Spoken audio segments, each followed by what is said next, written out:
Boodoo-Fortune is a poet and visual artist from Trinidad and Tobago. Her writing and art have appeared in several local and international journals such as BIM, Arts for the 21st Century, The Caribbean Writer, Small Axe Literary Salon, PUI, Cave Hill Journal of Creative Writing, Anthurium, a Caribbean Studies journal, Dirt Cakes Journal, Blackberry, a magazine, Rue Magazine, and others.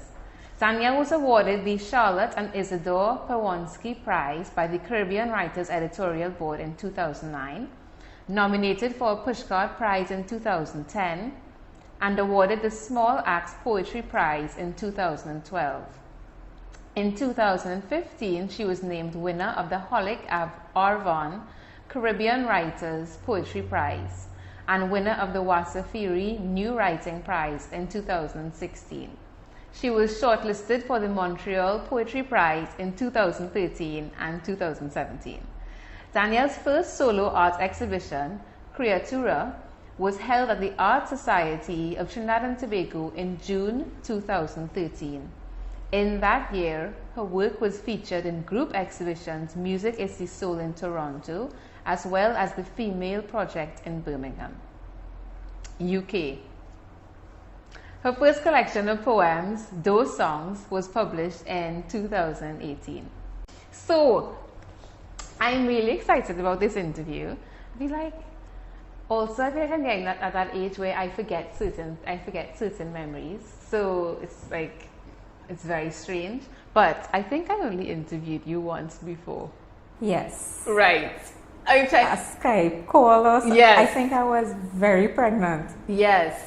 Yeah, and with Raphael. Yes. But I feel like maybe because I've interacted with you several different times, this is why I'm like trying to remember, like, was it actually one interview or was it two interviews? I think we chatted at maybe a poetry Yeah, event. I came to your poetry reading as well. So I'm just in my mind like, was it one? And I was like, no, I think it was just one. And then we were supposed to have an interview at my studio. I'm so impressed that you remember that. I was trying to remember how long ago it was, and I'm so impressed that you even remember that there was that, because I feel like you have a lot more things to contain in your brain than me, and I'm very amazed that you remember. So this would technically be the second official interview with you, and I'm very excited. Like I was telling Netfa, I feel like this season might be my magnum opus, and like I'm very excited to do an interview with you in this really nice format. I just feel like you have so much rich information to share. Yes, no pressure. No, but that's the thing. No, you don't have to like imagine anything. Just be yourself, because I feel like yourself has so much to offer, you know. So, but I'm excited to get that, but in this really nice format, and then my work will be done in life forever, and it's over. Okay, that's a little dramatic, but honestly, after this season, I don't know if I can do this again. Like, this has been intense. I feel like everybody has heard me say, like, I'm so happy that we are almost through. Like, this is a lot. But I'm still excited that I'm going to get to do a really nice interview with you. So, just like we were started talking about before, I feel like I have to ask about your babies and what it's like. Because when I interviewed you the first time, you were pregnant.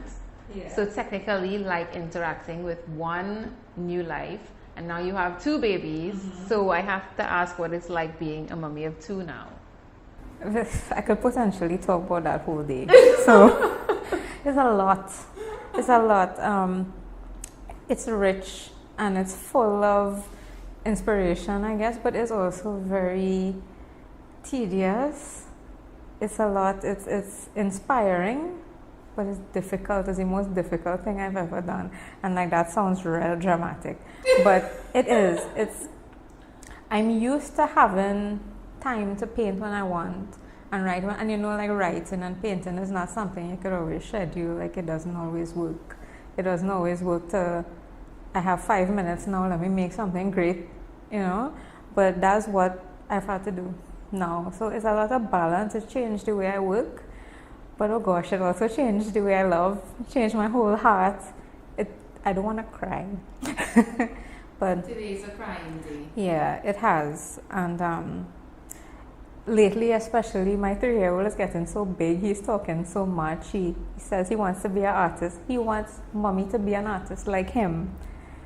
Yeah, he wants me to be an artist like him, but he says he's also a plumber and a baker, and he fixes AC units and bikes. Okay. So yeah, today is an emotional day. I had a lady earlier this morning as well, and started to cry, but I kind of managed. I didn't go full breakdown cry, but it was scary. So today I just feel like that's just the vibe today. Yeah, and I learned not to be afraid of it, not to try and contain it too much, because sometimes that's where the message is, that's where the work is.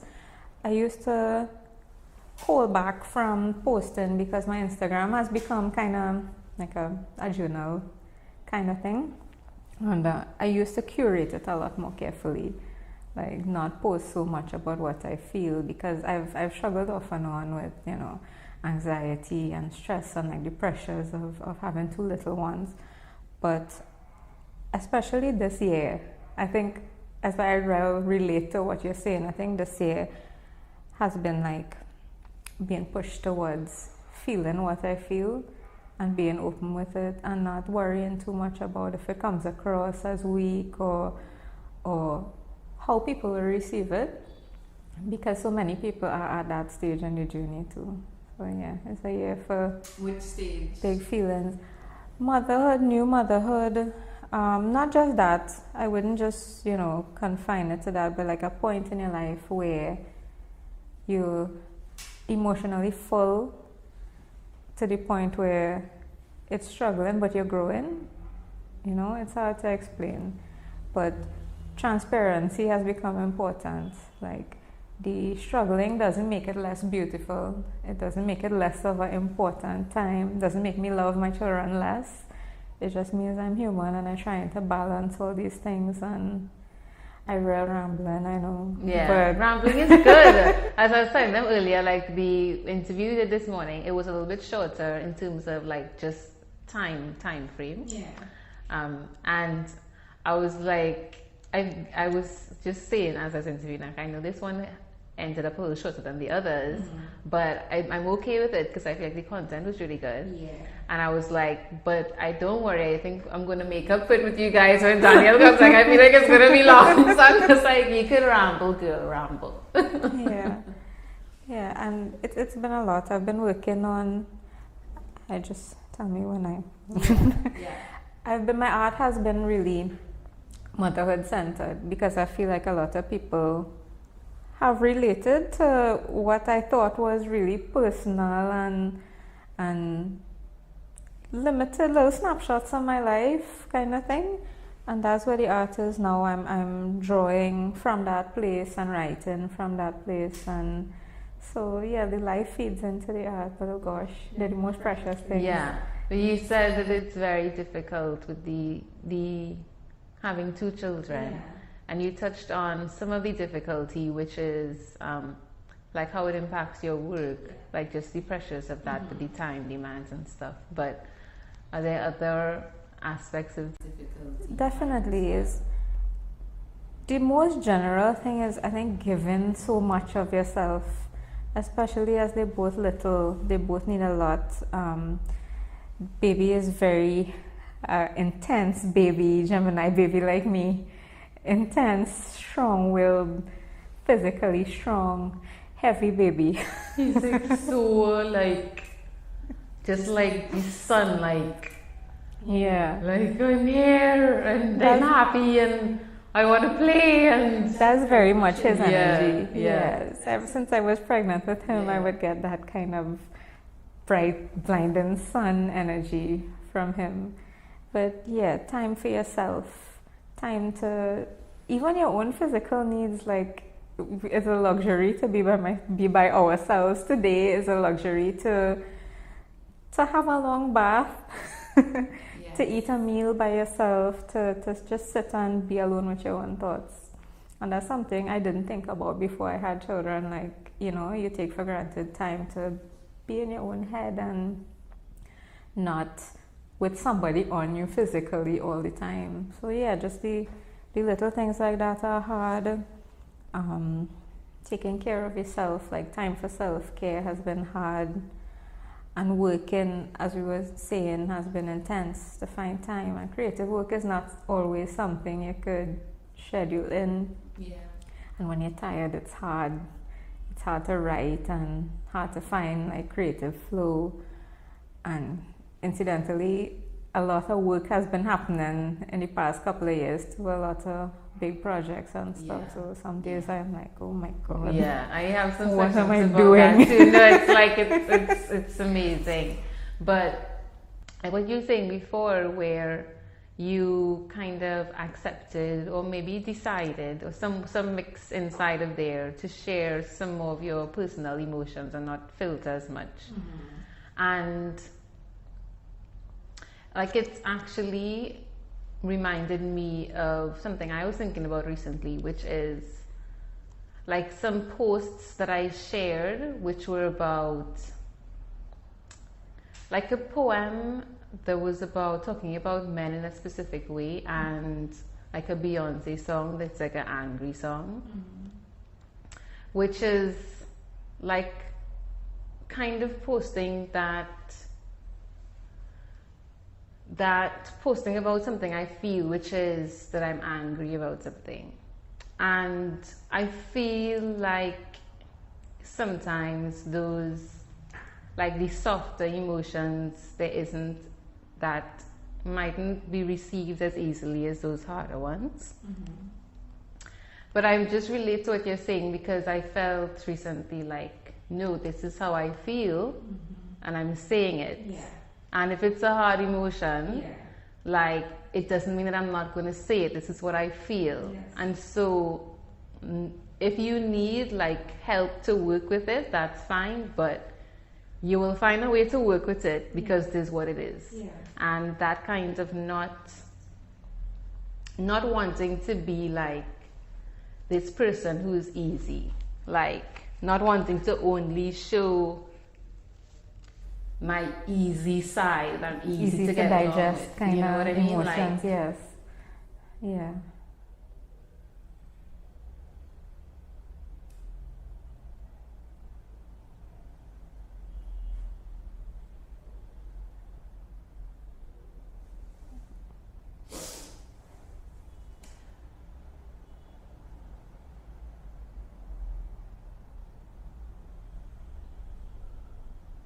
I don't know why Danielle makes me. It's good.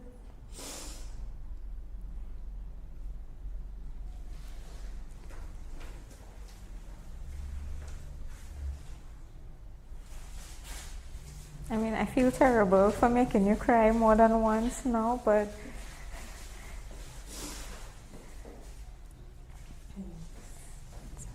it's good. It's part of it.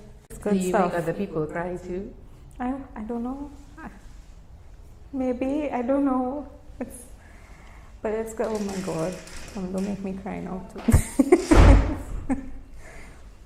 But what you were saying, it resonates with me. Thank you. Because the thing is, like, we talk about it in the context of social media, but it's not even about the social media, you know, it's about how difficult it is to talk about the stuff that you know not going to be received gently, I think, and saying it because it's your truth anyway is a valid emotion, just in the same way that happiness is a valid emotion, or love, or stuff that's more palatable or easy to digest. And more I've been thinking that anger is important. Like, our anger is important, especially about issues like that, and about the things that come up in your life that are challenging or unfair or have been difficult to deal with, and the anger helps you survive. And more I've been, it sounds like counterintuitive, but trying to not try so hard to be nice, and instead to just be authentic and say what I feel and say what I believe like spirit moves you to say things and to kind of just flow with that. And it's not even about like, you know, putting out on social media what you think will be received well or anything like that, because it applies just as much in person too. It's just like communication. Agree. Yeah. And well, Netfa knows because I talked to Netfa and I even mentioned the person this morning. It's like an interaction with a specific person, but it's not even about the person. It's like, to me, it's representative of something bigger, which is like that, well, this interaction is the impetus, which is that the thing that you're doing is not correct and it makes me angry. And my anger is valid. And then when I express that, you try to suppress it and make it invalid and try to make it seem like what you're doing is okay, and it's not. And I feel like I feel like worldwide there's obviously, which is not new, been happening for like years now, but I feel like even more of it is coming up now in terms of the female aspect, where it's like this excavating even more now, even in a deeper way, like what has been tried to be suppressed within us. And that's what I feel, and I just feel like I'm not suppressing that anymore. Yes, another powerful thing, to make up your mind that you're not. Most definitely. And it's a personal thing, but it kind of changes your whole, the way you live and the way you speak.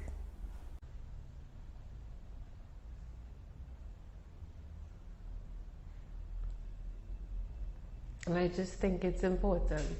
I think it's important for the world that it just stops.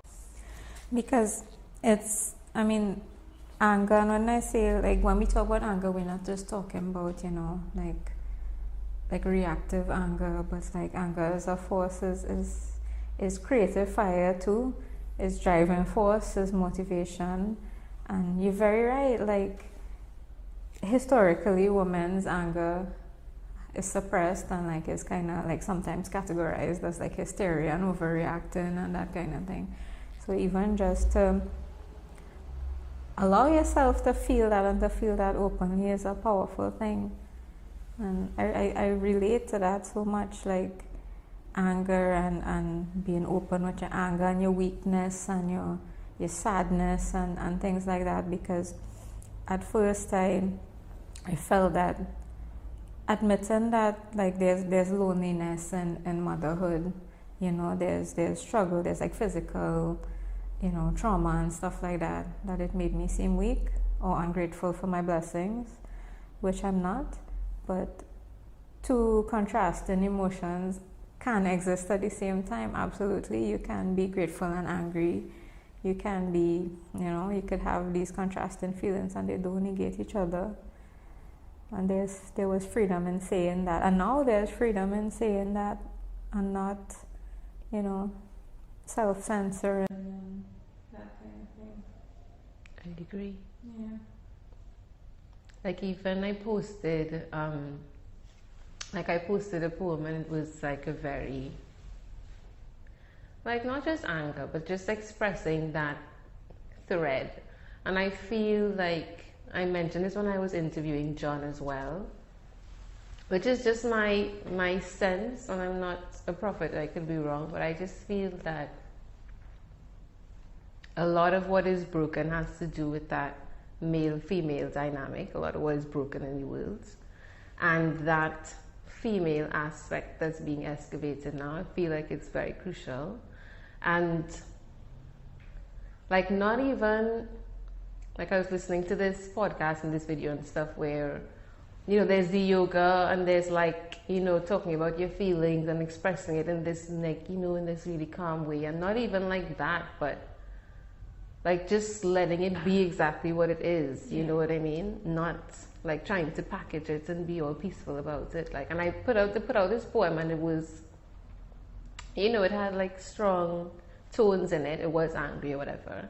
And not anything against my friend, like she's fine, and we commented and we spoke on it, whatever, but she was saying something to the effect of, you know, like whatever her interpretation was, that she's worked through stuff like that, and you know, not to succumb to certain things, and there's power in being meek, because I wrote something about being meek, and I was like, even there, that I feel within, not just even coming from the man, I feel within the woman, even we have kind of taken on this kind of need to suppress ourselves and need to make things into this neat, easy to deal with package. So even for her to tell me,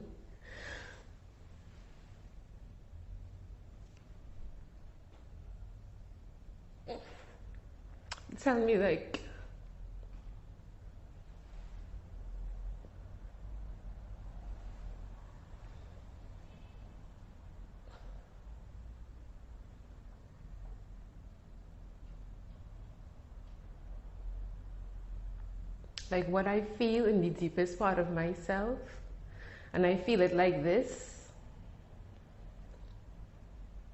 and you're trying to make it something else. It's like, no, this is what it is. Yeah. And I just feel like it's not just about me. I feel like in a wider, bigger way that needs to come out. Yeah. And a part of that is no longer having to justify what you feel, no longer having to explain and break down into parts. And I suppose I've been experiencing something similar lately too, with someone close to me, which is so funny that, you know, life has a way of working like that. And it has been a huge revelation, like, to realize that you don't have to break down every emotion for somebody else to understand, although you want to, because you love the person, or you're close to the person, or you feel like you owe them that. But it sounds quite selfish, but especially as women, we kind of programmed to not be selfish, to be selfless, and to be nice, and to make ourselves easily understandable, and to, I guess to a certain extent, to not make waves and that kind of thing. And lately I've been really constantly coming up against accepting the need to be nice versus the need to be honest and feel what I feel. And I've really honestly been asking myself, how often do I swallow my emotions? How often am I like not even honest with myself about my emotions? And when I feel I've been treated unfairly, or, you know, there's something I strongly disagree with, and I just kind of let it slide. And there's been so much power in that. And I agree with what you say, like, it feels like the time for it, like, not just me personally, but on a wider scale, it feels like the time for it, and for changing how I live and my whole viewpoint. And having little boys has really taught me that too, that they need to see me as a whole person, a whole flawed person who could be powerful and weak, and who could be contrasting things in one mommy, you know, and who takes care of them but does not serve only the purpose to take care of them, who is a wider, like a fuller person capable of breaking down and apologizing and being strong. And it had that. I remember you asked me in our first interview how I feel about having a son, because so much of my work is female centered, and now I have 2 sons, and it has taught me so much about balance and masculinity and femininity and nurturance and gentleness and yeah, I don't want to cry either but because they are me, you know, they are me too, and I feel like to be strong they also know how to be, they need to know how to be vulnerable and how to love and accept, and I suppose what you were saying, they need that feminine energy as well. And so people keep asking if I don't want a daughter, but I feel like I have my boys for a reason. Yeah, like that's my work. That's our work. Like we always said since our first son, like it's our job to raise two we didn't know we were gonna have two, but well-rounded, strong, emotionally balanced, creative, you know, wild and free and sensitive and sweet boys. And that has been, ironically, that has been part of me, I think, growing as a woman and as an artist and as a person and a mother and everything. So they teach me more than I teach them, for sure. Yeah. Yeah. I remember I did ask you about that, and something I wanted to ask you about again today, just the fact that now, again, there is that thing where a lot of your work is with the female, and then you have a boy, and now you have two boys, and I was interested in how that interacts, how those things interact with each other. I come from a family where being a mother and being feminine, like throughout generations and all that, in different like branches of the family, has been wrapped up in a lot of silence and sort of, I mean, I say this with the utmost love and respect for everybody in my family and their own individual stories, but fitting themselves into molds that they weren't always comfortable in, staying quiet about things that hurt them their whole lives. Like you, it really resonated with me when you said your friend told you to be meek. No, I said I put the word meek in the poem. Okay. Oh yes. And she was saying there's strength in being meek, and she was saying that, you know, she's worked through similar things, and, you know, when you succumb to certain things, it can be destructive to both sexes. And it was fine, and I went on to explain, and I think after I explained, she really understood where I was coming from. Right. But it was just like that initial, it's that initial, when I give you what it is in the raw form, it's almost like it's too much. That's interesting because, you know, sometimes you pull back in your temper, your reaction, and for me, at least personally, and then the initial intensity kind of, you find a way to bring yourself down almost, to boil it down, to make it palatable, because you don't want to kind of have that intense reaction from other people. But I was talking about, you know, I was telling you about the relationship with the different women in my family who are mothers and all that. And I suppose having my boys made me realize that they need to see me as a full person.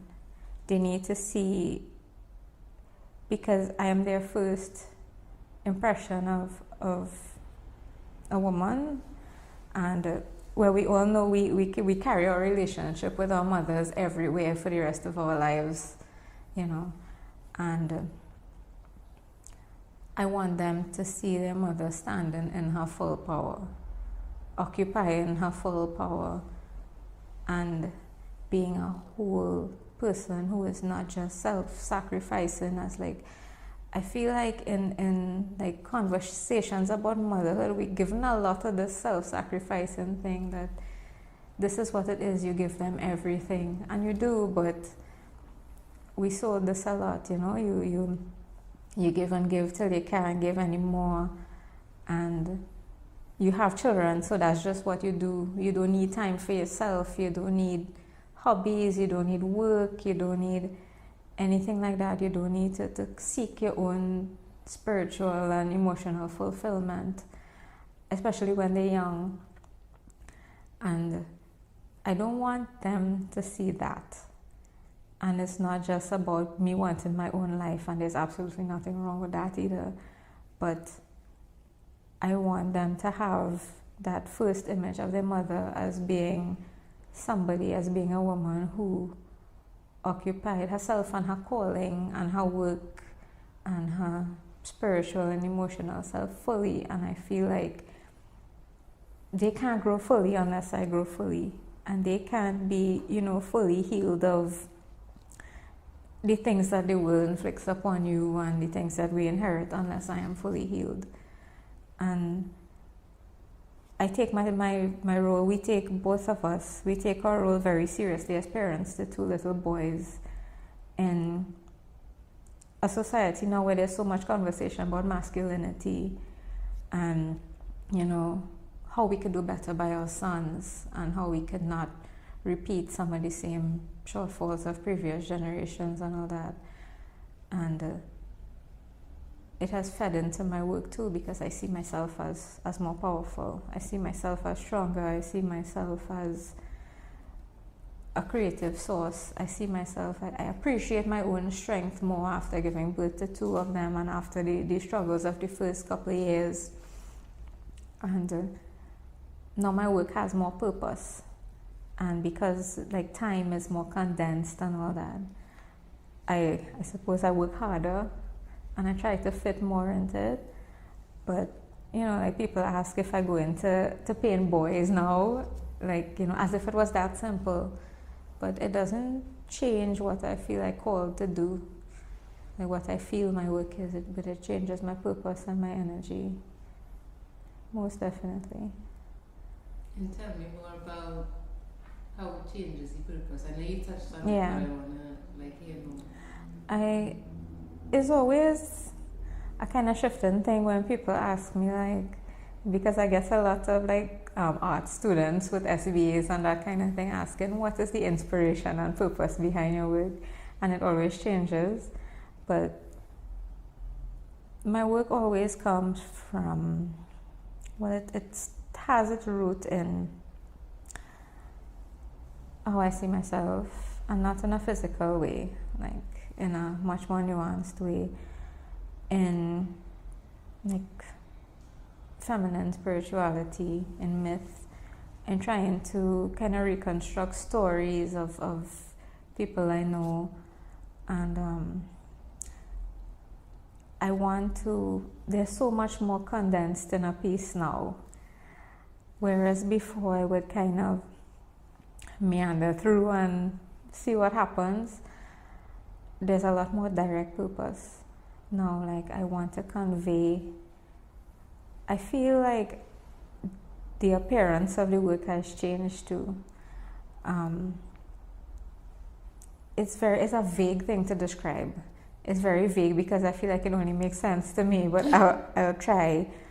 I feel like a shape has power, and I always after a particular kind of shape that conveys what I want to bring out in that piece. So there's a lot of sketching and that kind of thing. But now my own energy is different. I have a lot more intention, so I'm interested in,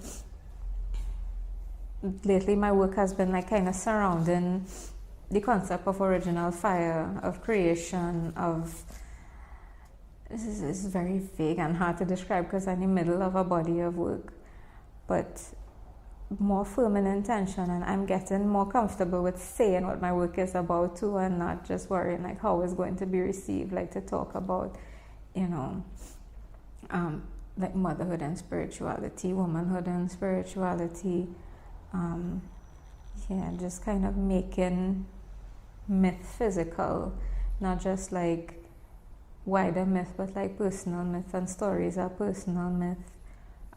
symbols that have meaning, and I always thoroughly think about my symbols before I use them. Choices of color and line and all of that. A lot goes into it. Yeah. It's interesting what you're saying with being more comfortable saying what your work is about. Yeah. And it's tied into me, it's tying into me in my experience recently, talking about that same male-female thing. Yeah. A few years ago, like maybe a couple of years ago, I was talking to somebody and we were just talking about random things, and he was telling me how he thinks my personality or how he sees me. And he said different things like, oh, I'm like eclectic, or, you know, the energetic, or whatever words he used. And he said, and one of the things he said is that I feel very strongly about, I have very strong opinions about relationships. Yeah. And I thought it was kind of like, when he said it, it's not that it wasn't true, but I didn't know that I felt it was such an outstanding aspect of myself. And I've been thinking about that recently, and it's tied into the whole thing I was talking before about my piece and saying, okay, no, this is what it is. Yeah. And it's kind of like integrating that this not like a part aside that I have to try to mold into something else. Like, that is really me. Yeah. And that is how I feel. Like, I do feel strongly about relationships, and I do feel like relationships are like the birthing point of humanity and of life. Yeah. And I do feel like it's a very important thing, and it's been me kind of like not seeing that thing as a separate part of myself and trying to like make it calmer and smoother so that it's part of this package, but like integrating it into like that. I do feel strongly about this, and I'm not going to apologize for that aspect of myself. Yeah. So, and one of the things that I wanted to speak to, which was kind of tied on what we were saying before, is talking to that feminine thing and that thing that's excavating, is I feel that there's a part of woman's intuition. And of course, I think I would hope that people who are watching would be able to kind of understand nuance and not take things over simplistically, but kind of look at, you know, kind of look to the depth of and what we're talking about. But I think that there's a strain of female intuition that has been negated to the point where women don't trust it anymore. Mm-hmm.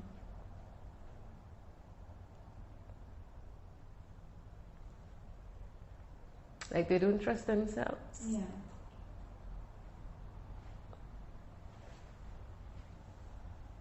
And I think it's wrong. Mm-hmm. It's like you feel something and you know what it is, but you've been told for so long that you don't know, that you don't believe it anymore. Yes. And I just feel like it's important to bring the strength back to that Yeah. and make it alive again.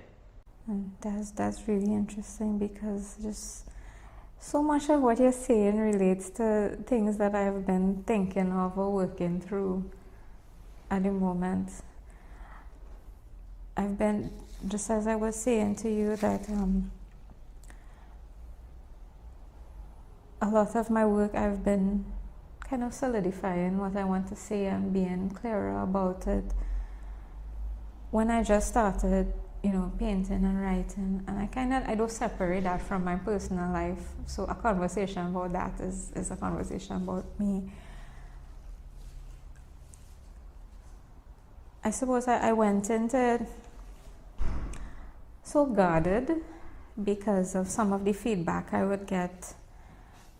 I remember so many times I've gotten, at several times I've gotten the response from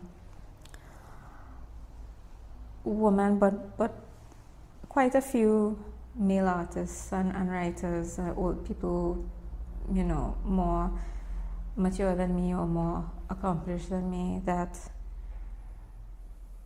remarks that why are they so sad, or why are they not more beautiful, or I seem like such a happy person, why is my work so sad, or things like that, or why is my work so heavy, or things along those lines that kind of oversimplify the work, but also oversimplify me as a young female artist or creative, what I have to say, or the background behind the piece. And I've been told too many times what my work means. Too many times people have been disturbingly comfortable telling me what my work means, or what I should do, or what my work should say, or how I should be or speak. And it would be really depressing at first, and it would make me doubt myself and wonder if what I'm doing isn't valuable because it's personal, or isn't valuable just because of the way I am, or because it's coming from like when I started a young female creative point of view. That, I mean, it almost felt like, well, clearly you know nothing, or clearly your viewpoint is not valid. And it made me angry. And I could say now openly that it made me angry. And, I didn't respond at the time. I just kind of absorbed it. And it had the potential to kind of make me stop what I was doing, but it didn't. What it made me realize is that my work is my work anyway. I've kept doing it. And in retrospect, it didn't really matter. The feedback didn't matter. But what it showed me was that, that just exactly what you were saying, that the kind of doubt that creeps in, that the work is so often devalued because it's of a feminine nature. And I've gotten it about my poetry about motherhood and that kind of thing too, as though it's a small thing, as though, this intimate work about relationships and motherhood and femininity is like a trivial thing, when what could be more universal than, as you said, everything starts with relationships. And it has been a conscious choice to stop doubting. And it has been harder than you would think, because I suppose, especially when you're younger and you're trying to get your work received and all that, so much is hinged upon like how people who are senior to you reacted and what the kind of feedback you get. And transitioning from like feeling sad and discouraged about it to being angry had a huge part to play. To being angry and to realizing that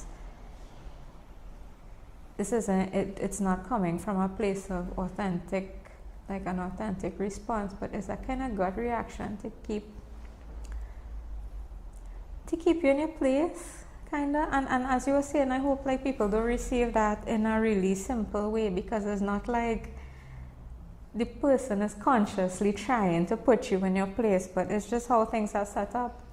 It's easy to look down on work that you see as being like trivial and feminine, and it's not important because it's trivial, and you know what I mean. Like, and this is not something I've ever spoken about before, but I felt like it really tied into the conversation we're having and we need to be having